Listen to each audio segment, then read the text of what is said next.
We are very clear. నేను అదే చెప్పాను మొన్న మీకు అందరికీ. నేను ఒక చట్టం తీసుకొస్తున్నాను.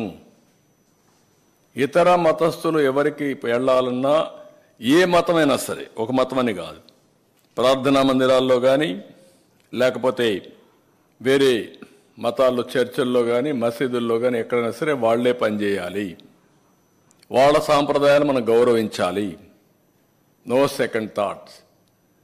వేరే మతం వాళ్ళు పోయినప్పుడు అక్కడ సాంప్రదాయాలను గౌరవించి దాని ప్రకారం నడవడుచుకోవాలని చెప్పాం. అలాంటివి చెప్తే దళితులు రానిరా, దళితులు రాని ఎవరు చెప్పారండి?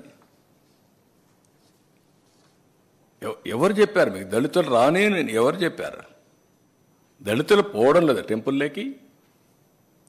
అంటే మీరు పోకుండా మీరు పోని దానికి కారణం మీరు ఎత్తుక్కుంటూ కావాలని బురదేసే కార్యక్రమాన్ని చేస్తూ మీరు ఇంకొకరిని మాట్లాడడానికి మీకు అర్హత ఎక్కడ ఉందండి? Why you are talking all? అందుకే నేను చాలా స్పష్టంగా చెప్తున్నా, ఇతనికి ఒక అలవాటు అయింది రాజకీయాల్లో. ఒక క్రెడిబిలిటీ, విశ్వసనీయత లేదు. చెప్పిన తప్పే చెప్తా ఉంటాడు.